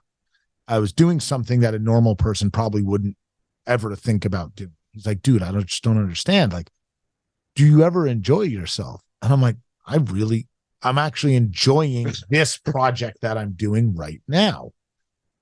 And what it had taught me was that happiness or the pursuit of feeling happy is truly different for everyone. Being out, I love going to concerts. I love live music, but I get a ton of validation, self-validation, self-fulfillment, and enjoyment out of moving pieces in my professional career in times that might otherwise be considered wasted, depending on who you are. But that same view from someone else's lens is I'm wasting my night in something they would never waste time doing. Sure. So it really just highlighted for me that, like, when you think about where we pour our cup and where we spend our time, it will never be the same for everyone, and that's okay. Mm-hmm. And it doesn't mean that like our friendship is different or that the way in which we interact needs to be different. It's perfectly fine that I can go to the movies alone. I can spend a night reading decks or answering emails, and that's okay for me. And it finds that I do get fulfillment from that, and someone else might want to go to a concert or do this. So I think that me always wanting to push or finding that, like, hey, what's the next level? Or I want to be like that guy is super impactful, and it's the way that I operate. And for the person who doesn't, right, if you're listening to this and you're more on the safe side, because that's what that is, and you're content, don't feel the need to be what is cool on social media right now. Right. At all. Right. And I just thought that was probably important to say. Yeah, I totally agree. I think that everybody's version of peace and joy and alignment is it varies radically. I mean, it just varies. We're humans, right? So we all vary radically. Our stories, our backgrounds, our reverse engineering of who and what we are and how we are and why we show up in the world in a certain way is so radically different. But I think that there is a common thread, the golden thread, as it's spoken about in mythological and psychology. There is this thread that connects everybody. That's a common thread, right? It's a golden thread. And I think that if that guy who is doing that union job and is happy really got honest with himself, it is safe and it is okay to be safe. But, or I should say, and there's also something to be said about really getting silent and honest and having a real conversation with yourself and saying, okay, but am I fulfilled? Am I living a life of alignment? 100%. And I think that when I speak to younger people, the advice that I give now is, if you're between 18 and 24, my recommendation now is to get some kind of civil service job, right? If you want to go to college, do that, do it and pay for college on your own. Sure. I think that being able to work through your 20s and actually pay for college, you'll probably choose a different major than the one you're doing if someone else is paying for it or if you're taking student loans. But I think that for 18 to 24-year-old, we're now in a time of our economy and our country that as an 18 to 24-year-old, you can do that, work 3-4 days a week, and then spend your 20s learning like the rest of us do anyway, And then you're 39, you've already got a pension, you've already got health insurance for the rest of your life, and you're still young as fuck. Yeah. And, you know, I think that gets discredited a lot. And my opinion has changed for over the years. When I was 18, like the idea of like being a fireman or a policeman, I'm like, I don't want to do that. I want to like run companies. I want to do all this stuff. And what I had learned over time is there are plenty of those that have multiple companies and multiple careers outside of that career. And what it does is it sets them up for what I call like a minimum viable life. They have this floor that career they never have to go below. Whereas for me, my floor is zero. It's actually -0, my floor, right? So basement, right? Like, you know, I always play a game that could end me in the negative. Right. My mom's a retired teacher. My wife's a teacher.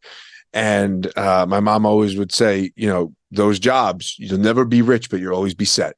And that's, and I get that. But I also understand the idea of where you're coming from, because I'm similar in that regard. If you look behind you, there's a check for $56.41, which is my first framed copy of my check for being on the radio. So I totally understand the idea of, you know, the idea of having a baseline. And I agree with that. And when I speak to younger guys as well, the framework I put around is like, if I were to go back to being 18 years old, or if I, you know, college, I did go to college, I had, you know, my degree and stuff, I would just find something that's physical, right? Find something that's physical. For me, it would be jujitsu. I'd like, go to jujitsu, right? Go to jujitsu.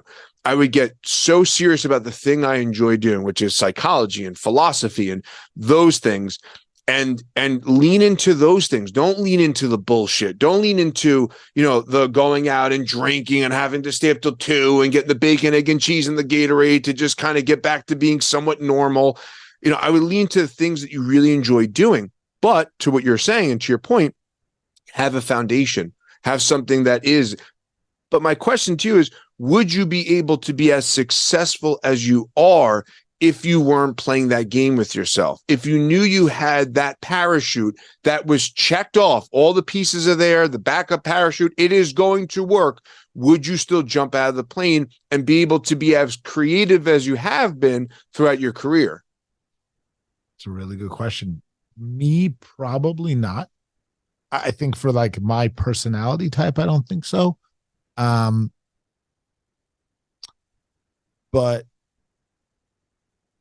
I could I don't know, maybe. Well, because look, I'm 39. So if I started when I was 18, I'd be retired. Right.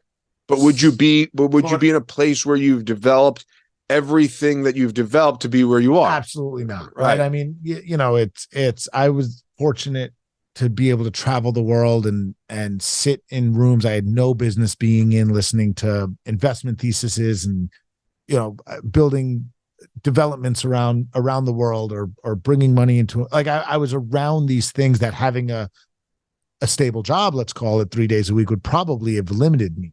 Right. So that's a really good point. And it's like everything, hindsight's always 2020.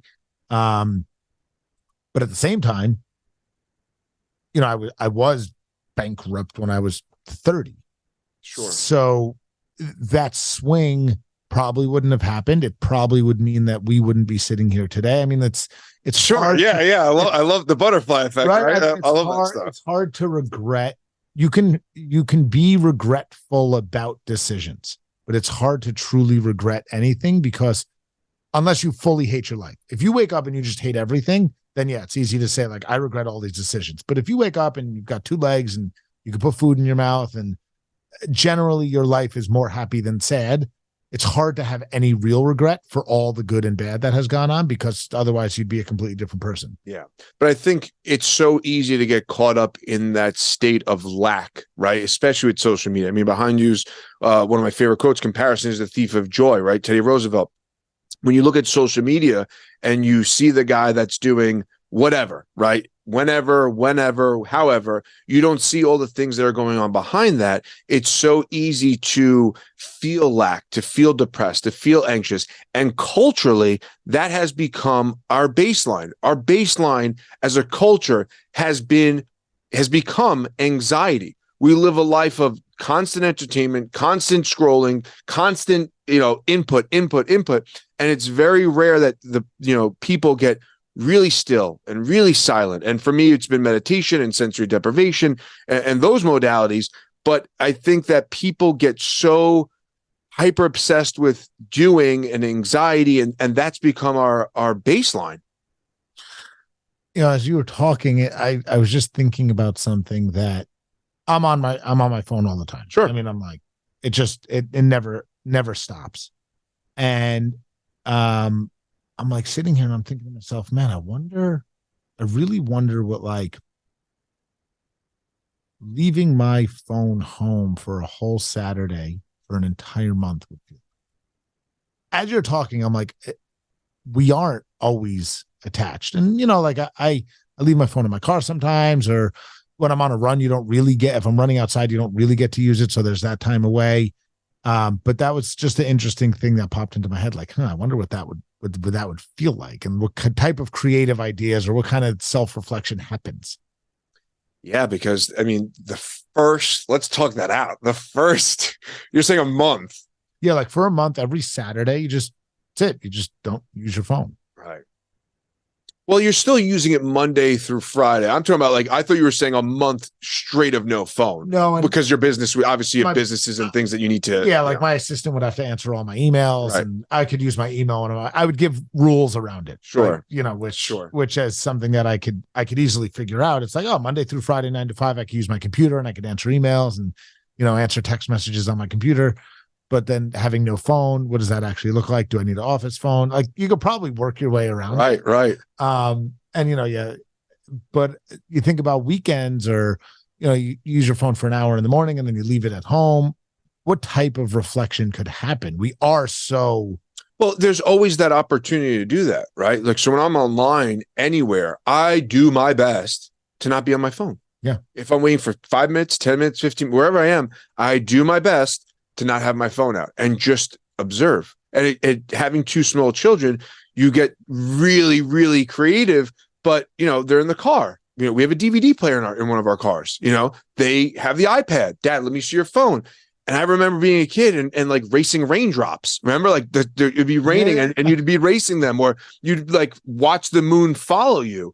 And those moments of creativity, and you want to call it boredom or whatever you want to call it, those are very valuable moments because they are giving you a chance to be creative, to be bored, to self-reflect. I have another great quote here. I'm going to quote Lunatic. All of humanity's problems stem from man's inability to sit quietly in a room alone. Blaise Pascal. Yep. Right? We don't give ourselves that moment to be isolated, to be removed from these things that are in our pockets 24 hours a day. We sleep next to them. They charge next to us, and they're giving off a certain energy that is consuming us. I remember in elementary school, me and a couple of buddies, we tried to dig to China. Sure. I hope this was kindergarten, not like 8th grade. No, maybe like third, right? Okay, fair. Like we just dug this huge hole in the backyard and we ended up hitting a pipe of some sort, and then we had to stop. But like maybe just enough kids aren't trying to dig to China. Yeah, I don't think they are. I don't think they're trying to dig to China. I don't. But it's useful. It's we've lost that somewhat as a culture, and I think that in those moments of quiet, we get to be reintroduced to that part of us that is looking for fulfillment, that is looking for a harmonious life, that is looking to seek a higher level of existence. And that's where it becomes, that conversation with yourself, and whether that comes to you on a run, or those moments of clarity are so vital to our existence. And we as a culture have really suffocated that. Yeah. It gets scary. Very much so. I want to ask you, with the ultra coming up that you have scheduled, when is that? I think it's August 30th. Okay. So, and that's in Maine? So that's going to be hot. It's going to be warm. Yeah. What is your programming like now? Because you were talking about the program that you were doing back then, where it was kind of running fast, lifting, running fast, that combination. What is your programming now for that ultra? So we built it in a way that the majority of my volume's done on the weekends. And it's Tuesday, Wednesday, I run, I want to say anywhere from 10 to 14 and a half miles, both Tuesday, Wednesday. And is that a certain cadence? Are you doing zone 2 cardio? No, we were for a while. Did you find it beneficial? I didn't know how to be in zone 2. So like my options were like a 90 heart rate or a 160. So that took a long time. I look at there's value to zone 2, especially for weight loss and just general, cardiovascular health. So my Tuesday, Wednesdays, currently we're doing like 45 minutes on, 5 minutes rest, 2 or 3 sets of that, at some heart rate. Sure. I'll lift Tuesday, Wednesday, really, really quick, kind of full body both days just to maintain some muscle. There's Thursday, I'll do like a recovery bike ride now it's a recovery run, 4 or 5 miles. Friday's lifting only. Saturday at the current moment is anywhere between 110 and 140 minutes of running both Saturday, Sunday. So like depending on the week, I'm doing, anywhere from let's say 45 to 70 miles. Now, is this treadmill running or outdoor or combination? Combination. If it were my preference, I would just do treadmill all the time because it's way shittier, which means I think that it's also freezing in New York right now and it's an August race. So I don't get any value from running outside. Sure. There's it's not like I need to battle these types of the elements. Right. And mentally, I think treadmill running's way harder. So if I'm going to do perceivably the hardest race that I've ever done, why wouldn't I do my training the hardest way possible? So I do predominantly treadmill running. We did a couple tests outside just to make sure that you remember how to run outside. Yeah, not like the numbers I was putting up on the treadmill were accurate. Are they? Is there a big difference between the two? Because I'll do treadmill running and I'm like, how am I so fucking slow? So what I've learned on self-powered treadmills like Assault Runners, my watch is pretty close to what I do on a. Is there a Garmin Phoenix? It's a Garmin Phoenix, yeah. Okay, gotcha. So my watch is pretty close to what I would run and an output on a treadmill to what my output outside was. On a powered treadmill, it's a little bit off, but regardless, what the treadmill tells me I did and what my watch tells me I did are never the same. They're different when you say on the treadmill versus the watch versus outdoor versus the watch, the treadmill is different than my watch. In what regard? Less. I'm always running. So there's something. So for all you're slower. I'm slower on the treadmill than my watch. Okay, that makes me feel a lot better. So I'm gonna pull back the curtain a little bit. Yeah. Most treadmills, powered treadmills at bigger gyms have a setting, like they're set that way. Oh, is this kind of like a hack? Is this like a you gotta run longer hack? Yeah, so it's like that gym mirrors are made a certain way. Also, like there's a specific type of gym mirror that makes you look bigger. It reflects light differently. I did not know that. Yeah. Yeah, I mean they're all business. It's all business. You know, it's like not having lights in a casino, not having windows in a casino. Yep. Oh shit! I didn't know that. So we did a couple tests just to make sure that my watch was accurate to and they're within enough of a deviation that we knew we were doing the right thing. Yeah. What's a normal diet? Like, what's your normal consumption of food? Like, obviously with the ultra, it's probably a little bit different. Or is it kind of similar to what you're doing? No, before? we've been increasing. So right now I'm eating 2,700 calories, 175 grams of protein, and then whatever else. And what is your meal 1, meal 2, so forth and so on? They're pretty close to the same. So I have 5 ounces of egg whites in the morning, 3 sausages, 4 pieces of toast. I'll eat an everything bagel before, after my run. Lunch is usually some form of 5 ounces, 6 ounces of chicken and some basmati rice. Dinner is lean chopped meat or a steak and some other carb. And then before bed, usually it's either like a oikos or cottage cheese mixed with frozen cherries.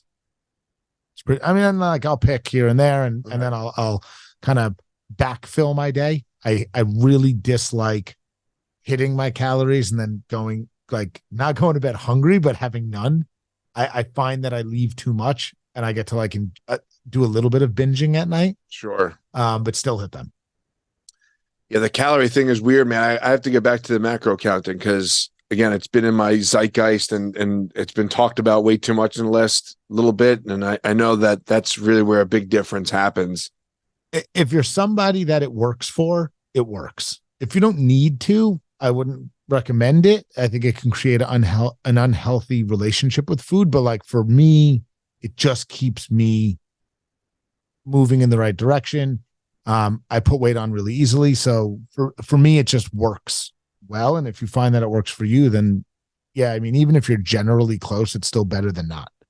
Do you succumb to any of these? I hate to use the word fad diet, but lack of a better term, something like carnivore or any of these things? I've done them all. So I don't have any nutrition certifications, but I know a decent amount about food. I know enough to be dangerous. I've coached thousands of people over the past, X amount of years, predominantly in nutrition and weight loss. I was vegan for a year. I was raw vegan for a year. I did macros. I did, just 5 ounces, a chicken breast and a half a cup of rice. I mean, broccoli. I've done it all. I did carnivore. Carnivore was amazing. Yeah. I felt amazing. I immediately gave up coffee, no issues. Interesting. I just felt awesome. Why'd you give up coffee? Is that not part of the carnivore diet? No, I just stopped. It was just like in all of the reading. So I've read all the books about carnivore. The reason I decided to try it was because of Jordan and Michaela Peterson's experience. They weren't selling a book for it. So to me, I'm like, their experience sounded pretty profound. And they're very extreme with it. I mean, I think they don't even break out of like meat. Like they're literally steak, breakfast, lunch, and dinner, salt, water. There's no fruit. There's no introduced other sugars, which I think other carnivore diets allow you. I've seen like sweet potato and white rice also. When I was doing it, I didn't. I did eggs in the morning with bacon some days. But other than that, it was steaks and tri-tips and that's it. Did you do any fruit or anything like that? Nope, nothing. Wow. And I felt awesome. Everything, my nails were stronger. Like everything felt really good. I travel a ton for my technology company and it just got really expensive. That's the other part of it. Yeah. Eating steak at a hotel, or it just was really, it wasn't financially responsible. Sure. No. And I was going to make that point, is that obviously you have Jordan Peterson doing it, right? Like, so he's obviously wildly successful. It was 12 rules of life, speaking engagement here. But, yeah, it's easy to say, I eat steak for breakfast, lunch, and dinner when you're Jordan Peterson. But when you're the average guy, or you're the guy that's trying to just maintain, eating steak, breakfast, lunch, and dinner is not sustainable. If you only eat at home, the other thing that I found is there was no waste. I wasn't throwing any food out. Yeah. Which was awesome. Yeah. But being on the road, it just didn't make any sense. But it felt great. I'll probably revisit it at some point. But like everything else, I like experimenting. Yeah. So I'll try them. I like to be knowledgeable to talk about them. Yeah. So that way when people ask me, hey, I want to do this. And I'm like, well, I've done this. All my hair fell out when I was a vegan. My nails were weak. It was just, I didn't look. And were you like raw? I did both. Okay. I did, experimentation on both, excuse me. So what's comprised of a raw vegan diet? It's like no cheese, no. So it's like nothing can be cooked. Oh, you're like literally like raw. Oh, okay, gotcha. Yeah. So like just yeah. I don't even know what food my brain can't even conceptualize food. I'm like, apples. Like it's not pleasurable. I did what I call broke vegan also. I would just like eat lettuce all the time, which obviously is a great way to die. Right, exactly. Don't cats die if they eat lettuce or some shit like that? I think so. But like that was weird. Like my skin, it just didn't work for me at all. Yeah, and that's the thing. It didn't work for you. Like I've done, I don't think it was raw. I was just like, I guess vegetarian. I don't know what the fuck it was. I just ate I didn't eat meat, or cheese, But I did do a carnivore based diet. I did do fruit. I did do honey. I did do raw dairy. And I had the very similar, I did the liver thing, just slivers of liver, like the capsules and stuff like that. And whether the placebo effect was into play there, it's a real thing. So but I felt great. Like I felt like I shredded a ton of weight. I felt like it was a diet that was more sustainable for me because I just like burgers. I like steak. These are things I enjoy more so than anything else. Like pastas and stuff like that. I'm kind of over all that. So I thought it lent itself very well to what I liked to do and how I like to eat. But I also think it depends on what your output is, right? So if you're like clanging and banging or you're doing jujitsu and you're running, each one of these diets or eating habits lend themselves to different outputs. Yeah, I think that there's a lot to be said for that. Food is just our fuel. And I think, even if and maybe I'll try this next week and I'll tell you how it goes, right? I'm eating 2,700 calories a day. I wonder if I just for a week, just only ate so much food, 2,700 calories of meat exclusively. Right. Would I have the same output that I'm having when I'm eating bagels and a half a loaf of bread as like my carb fuel for those running days? And again, like that's what's so interesting about the body. Like there's only one way to know. Right. Try it. Right. I'd be curious now because sometimes something after a run or something like that, like a steak doesn't sound like it sounds horrible. Now, like when you were just saying that, I was like, that after a run, the last thing I'd want to do is eat a steak. Now there was a time when I was running a lot a few years back and I wanted to experiment with eating because a lot of times, like I've done half marathons or marathons, you have those goos and they make me feel a little like, I've never felt. I usually when I did Pain to Pain, because again I'm not a runner, but Pain to Pain, I just bought packets of honey. And just was like housing those. So one race, I cooked up like 8 pieces of bacon, and I like wrapped it in tinfoil. How'd that go? It was awesome. Was it? Oh my god, the salt! I mean, it was great because salt, makes sense. Like it was salty. I love bacon, so It just worked. Yeah. The people who do long endurance things, they find the things that it's far less about I think it's far less about what that thing at that exact moment is doing for you. And it's far more about what it makes you feel. And like, does it keep you from being nauseous? Yeah. And also what's it doing to your head, right? Yeah, like what's the mind space that's allowing you to enter while you're on the run? 30 miles in and trying to eat a peanut butter and jelly sandwich. Like you have no moisture in your mouth. I mean, it sounds horrible. Although I could eat a peanut butter and jelly sandwich at any given moment of the day, I could always have So anyway. Hey guys, just want to take a quick break from the podcast to share a project that I'm working on, Agora Social Club. Welcome to Agora Social Club, the Westchester's hub for guys to gather, connect, and unwind. In the last 6 years, I've been facilitating a men's group called the Council of Dudes. And within that 6 years, I realized that guys need a place where they can get together, connect, and build community. A place that's not the gym, that's not jujitsu, that's not the bar, but a place where guys can come with no ego and grow and develop together. So here we have our chess table. We're gonna be having monthly chess lessons and our take a book, leave a book library. Some of these I've read, some of these I haven't. Quantum physics to personal development to fiction. We also have our record player area. In the last few years, I've become very obsessed with jazz music. And if you don't know how to play vinyl, no big deal. It hooks up to your phone via Bluetooth. We have artwork from California to local artists. We have these small little work tables. So if you want to hang on the couch and get some work done, you can just come pop them open. And we also have our little workspace here with quotes from Muhammad Ali, Albert Einstein, Theodore Roosevelt. We also have our coffee bar, small fridge, and more quotes and artwork over the wall. Head on over to agorasocialclub.com, sign up for our free 7-day trial, and with that, you will get a key fob. Scan your key fob, and you have access to this space from 6 a.m. to 8 p.m., 7 days a week. So if you're a guy in the Westchester area and you're looking to gather, connect, and unwind with like-minded men, head on over to agorasocialclub.com and sign up. That's interesting. And I think that, again, you can get caught up in the Instagram world of this is the diet, this is the thing to do. But the only way you know what works for you is by testing it out and experimenting. Yeah, and too many people won't take the time to like experiment with their own body. Like anything that will have an outcome to our body is going to take 3 months to even bear that fruit. And most people don't have the attention span for 3 months of anything. Right.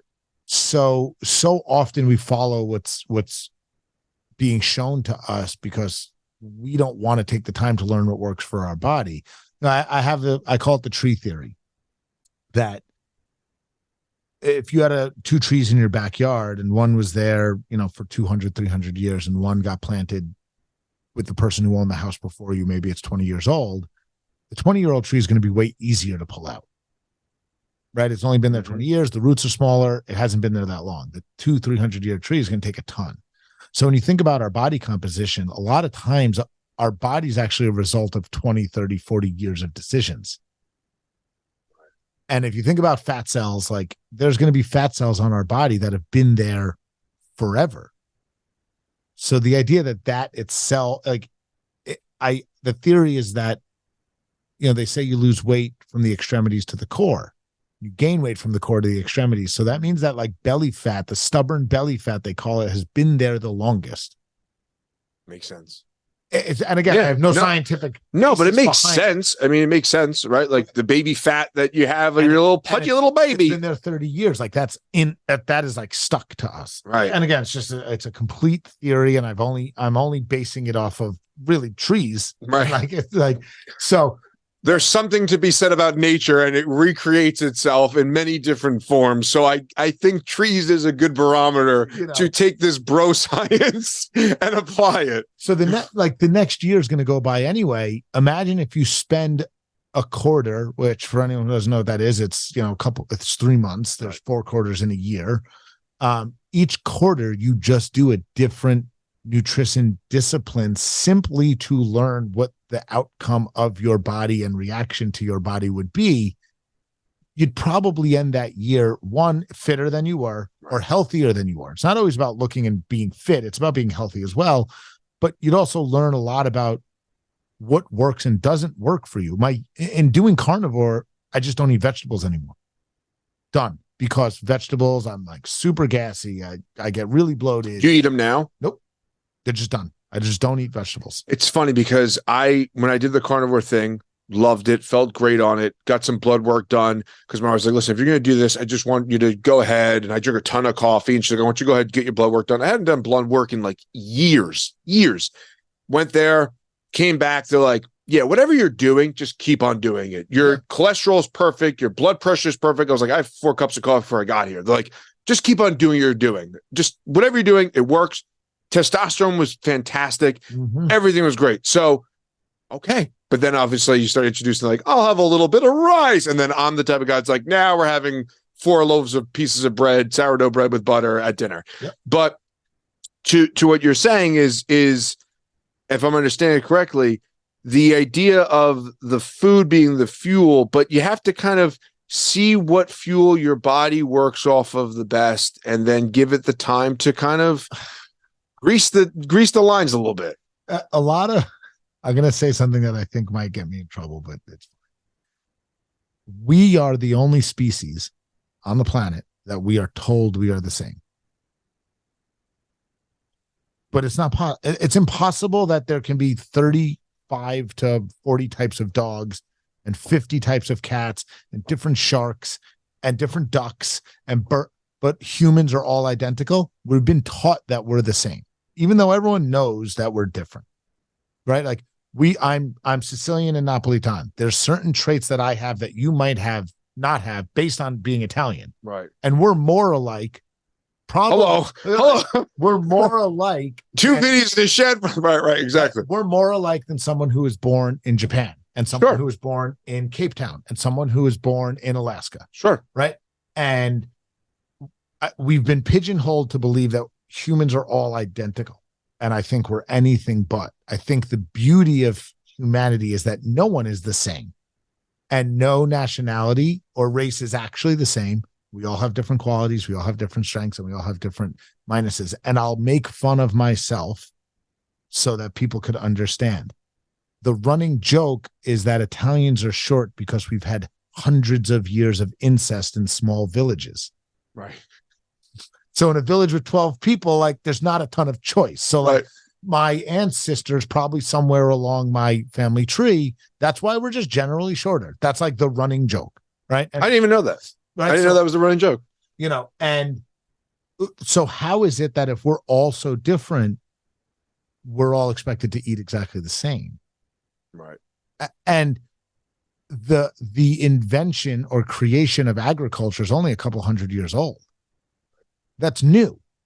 Maybe we've built up tolerance to rice and bread and things of that sort, which is amazing, right? I love, like, you give me a nice loaf of Italian bread, I'm like in heaven, right? So, but the idea, little soup, right? The idea that we all should be eating the same thing, I think, is completely ludicrous, because we're not the same, and no one reacts to things the same. So the only way you can know is by trying. Do you think it's important? So to that point, obviously you do like a gene reverse engineering of your life. Hey, you're from this part of the world. This type of food is from this type of the part of the world. It would lend itself best to your body type. Or do you think it's better to kind of experiment with that on your own? Because obviously reverse engineering is very helpful, but at the same time, we're also not living in that space. We're also not living at that time. You have cereals. You got all this shit on the, which, by the way, if I watch one more Instagram video of someone walking through a supermarket, going over, breaking down foods, there's certain people that are really great at it and they should continue doing it. But it seems like every single, and I can't even turn on my phone. I'm like, I can't eat fucking shit, man. I feel terrible as a parent because my kids are eating this thing. And I feel terrible as a human being. Just had to add that. But my point is that the reverse engineering, I think, is super important. But I think it's also, you have to also experiment with what you're doing and try it out and see what works and say, all right, this works, and not be so linear with one approach. I think it's a good starting point, right? Like I did 23andMe, and did you? I'm like 96% Sicilian, right? So, which, for anyone who doesn't understand history, there's probably some African in my family tree somewhere, right? So I could probably derive my diet based off of that, right? Specifically, it's why we drink olive oil, right? But I think it's a good starting point. But I do think that most of us are so far removed from our core genealogy at this stage. Yeah. Mm-hmm. I think it's got to be a trial and error thing. Look, if you do the carnivore diet and all of a sudden you can sleep at night and you are no longer bloated, that's pretty conclusive to that it's better than whatever you were doing before. Or if you're fruits and vegetable based, and now your acne goes away and your skin issues go away, it doesn't take some magical education and degree to understand that works better for you. And I think the only way to know is to try. But the problem with trying is people don't give it enough time to allow, right? If you've been eating a certain way, you've been eating cereal and fast food for 20 years, you're not going to see that positive outcome in a month. You might notice some small changes, but like, it's going to take time for that to kind of get through its system. Everything we put in our body, both synthetic or non-synthetic, I think has a half-life in the reaction in our body, right? We have this idea of withdrawal or hangovers, right? Those to me are the chemical reaction to the high or the good thing that comes from whatever you're doing, right? And I believe that the longer you do something, the longer the half-life reaction in your body is. I base that off of the people in my life. The trees. Yeah. I base that off of some of the alcoholics that I had been around. Sure. If you see people drink every single day, and just so everyone understands what that means, that's continuous drinking from lunch to bedtime every day, going to the gym, you're having a beer before, continuous drinking for 6-7 months at a time. The hangover isn't a day of eating bacon, egg, and cheese and Gatorade. It's actually the flu. And I watched this happen with people who are really close to me. And you could also see people who drink for long periods of time, that there's usually like a week gap before they get really ornery or aggressive when they stop drinking. And that's, to me, I believe that's the half-life of the alcohol effects wearing off fully. So these are just a hypothesis, but if you think about that in the case of food, you eat cereal every day for a year. It might take 2 months to like get rid of that side effect that it was creating in your body. Yeah, it's gotta fizzle out. It's got to find its way out of your body, and it's gonna, to your earlier point, if it's kind of ingrained in you in some way, shape, or form.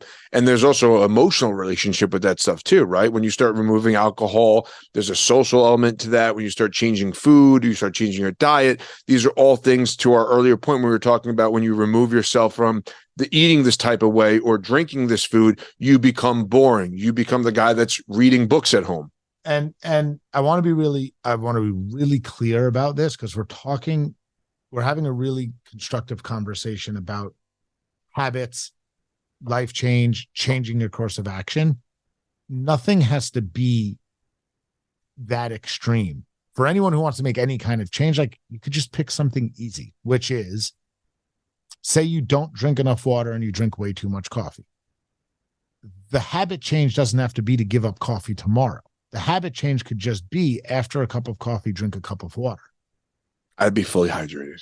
But right, yeah. So many. It's habit stacking. And people, I think about those things in a wrong way, that they're negative. And it's, if you want to get up earlier, you don't really need to set your alarm to get up earlier. You should just try to go to bed early. And that's hard too if you have young kids or if you work really late. But I think people think about these hard changes. I gave you a look when you just said that. I was like, yeah, it's not that easy, buddy. That easy, right? And I get it. Or like, if you want to, if I want to I make 70 grand a year and I want to make 100 grand a year. The change might not be to not spend any money anymore and just be miserable. The change might just be, make one more phone call a day than you would normally. Right? Like, I think we think about changes way too drastically, as opposed to making a really micro change that's simple to do and seemingly inconsequential and seemingly not abrasive. And but we don't give anything enough time to bear fruit. Yeah. We want Amazon Prime results. I mean, Amazon, it is amazing. We all want that, and it's great. But anything about us specifically, like, it just takes time. Yeah, and that lends itself to business, to health, to wellness, to mindset, to anything. It's navigating and mining and cultivating all of those results, but realizing it's done in the moment. Getting really hyper focused on that next thing, and really focusing on it as it's coming up. And, listen, I am a creature of inconsistency, and I own that, but I also understand that is not a positivity in my life. Would I love to be the guy who gets up 4:00 every day? Doesn't matter what time I go to bed. Yes. The answer to that question is yes. But right now, I call them valid humanistic excuses, because they are a part of my reality that I don't want to change and I wouldn't change. So I need to actually have a better relationship with the version of me that's inconsistent than I need to have the version of me that is consistent. Because the guy who's used to miss a CrossFit workout at 5 a.m. would curse himself out, although he had a six-pack and good shoulders and all that stuff. I was not in a healthy place with myself, so I would have the conversation of, you're a piece of shit, you're a this, you're that. Where now I miss a workout, I go, okay, all right, where are we going to pick it up? Where are we going to find it in the next thing? Can I do it here? Can I do it there? Or is it just is what it is, based off of the valid humanistic excuses?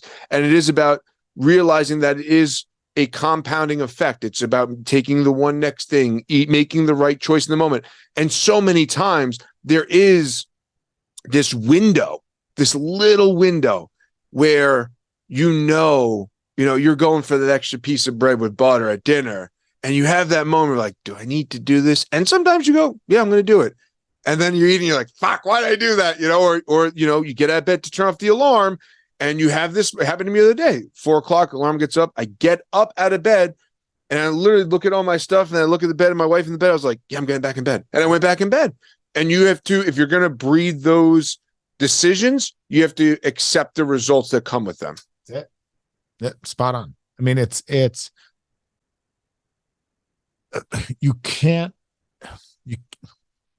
so annoying saying, cliche statements, but like, you can't be annoyed with an outcome that you didn't do the things that would bear a different outcome for. Sure. Right. It's so true. It's these little things, but at the same time, we're really hard on ourselves, where you got up at 4 and decided like, hey, I'm gonna just get back in bed today. That's perfectly fine.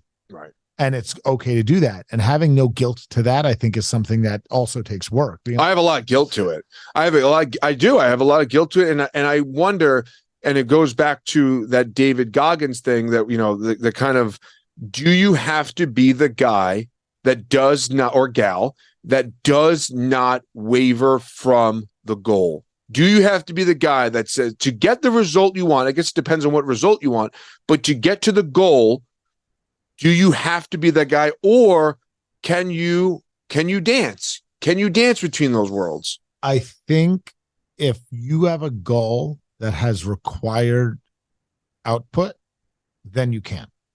I think there are certain people that can. There are certain people that they won the life lotto. They can operate at a different level. They can eat whatever they want. They're good look. Like, there are people that that's the way that their journey unfolds. I think for the vast majority of people, to hit a goal that has requirements to hit that goal, you probably have to be really rigid along it. If your goal is to just be a better dad, a better business person, I'm not necessarily sure you need to get up every single day at 4, because, like, look, I get up early, but getting up at 3 a.m. kind of sucks if you go to bed at 11. Sure. Right. Mm-hmm. And that is something I think people don't pay attention to in the early risers. Someone getting up at 3 or 4 o'clock in the morning is trying to shut their day down at 7:30 or 8 o'clock. Right.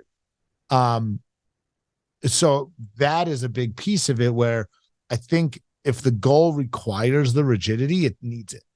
But if the goal is, I want to get up every day so people can see that I got up every day, sure, nobody actually gives a shit. Right. You're right. Like, nobody actually cares if you're getting up at 4 just to tell people you're getting up at 4 to represent. Right. Now, if doing that is the thing that you need to make you operate to the goal you want, have at it. Sure. Yeah, I'm a different person on those days I wake up at 4. Like, I'm kinder, I'm more patient, I'm better with the kids. We get out of the door. I do morning routine seamlessly. Like, it's perfect.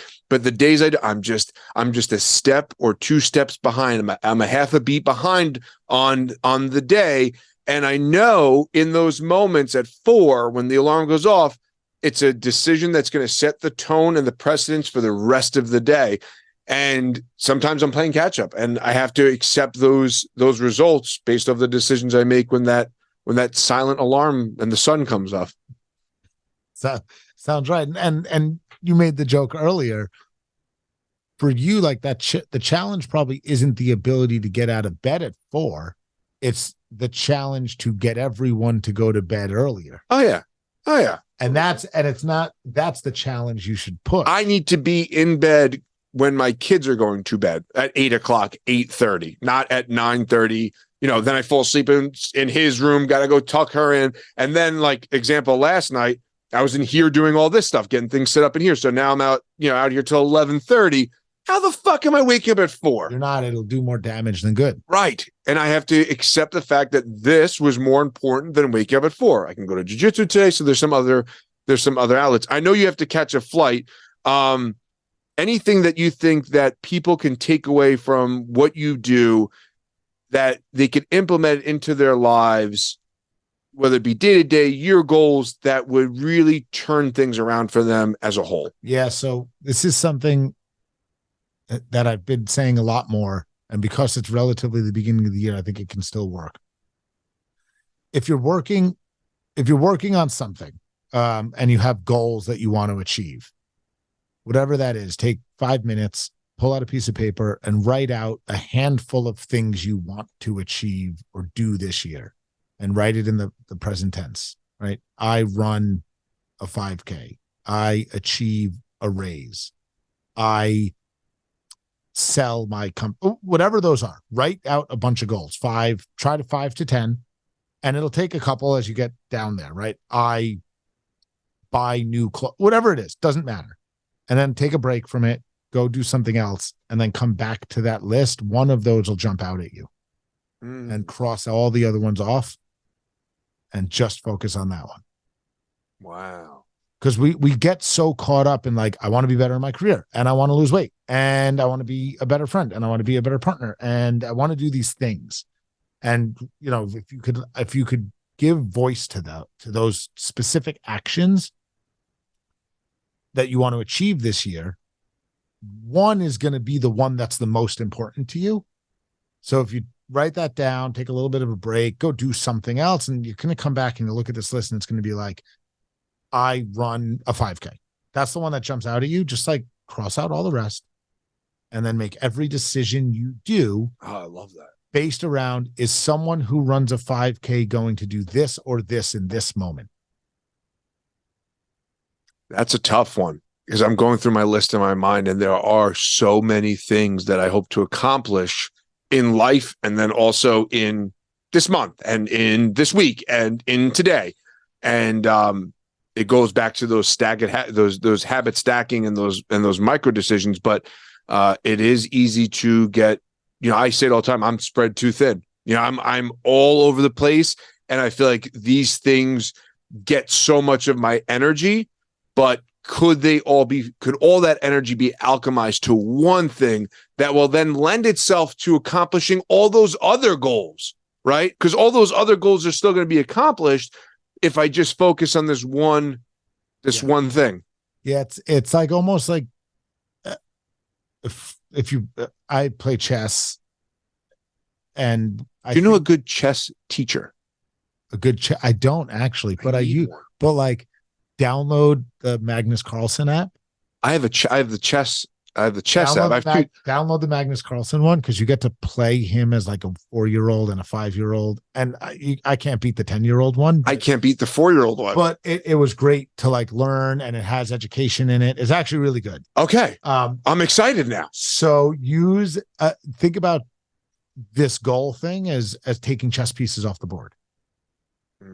Right. So the idea isn't to ignore everything else, but everything else will get easier if there's one less everything else to pay attention to. And the only way one less thing's going to get paid attention to is if you accomplish anything. But it's funny, man, because you have to think of all those, you know, bringing it into the world of chess. And then obviously for me, jiu-jitsu, there are so many factors that are coming into play in these decisions, right? So the beautiful thing about jiu-jitsu for me, and what, again, I play chess very, very poorly. So I don't say I play chess. I know how to play chess, right? But all these, you know, the black belts, they're setting you up 10 moves down the line. So like when I'm playing chess online, I'm like, all right, I'm getting to a point where I'm like, all right, well, if I move this piece there, that piece goes there, that piece goes there. I'm thinking like maybe 2 or 3 steps.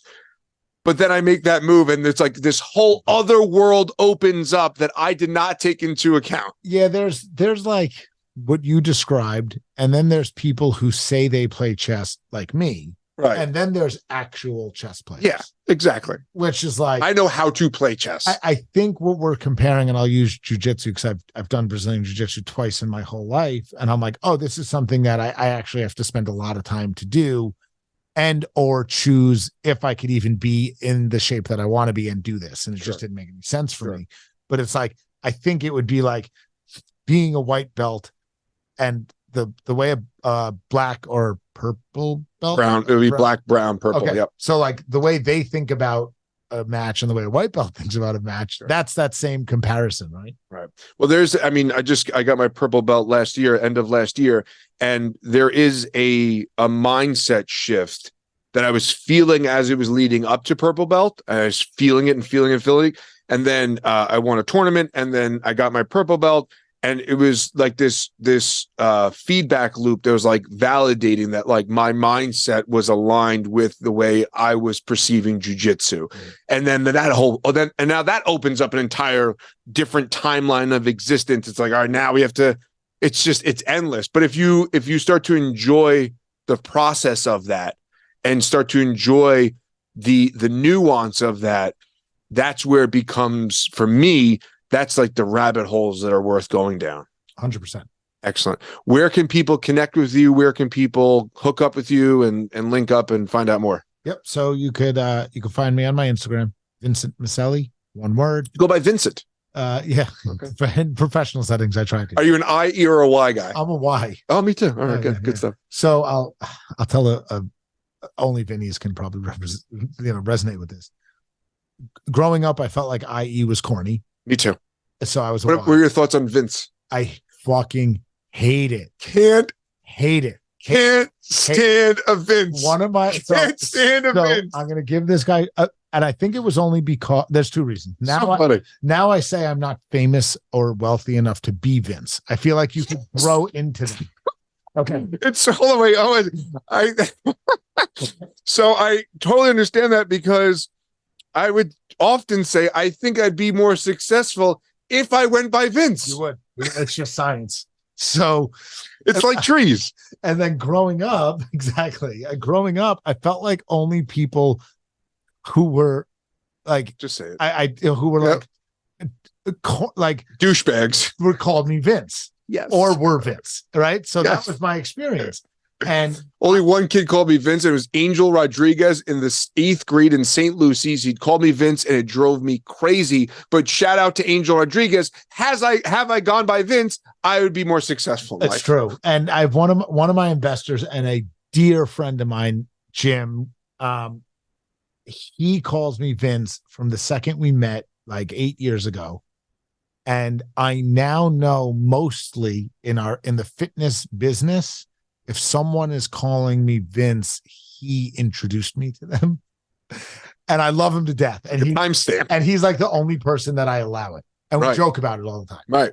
But yeah, professionally I go by Vincent or Vin. Vinny is still, it just flows. It's a great name. Yeah.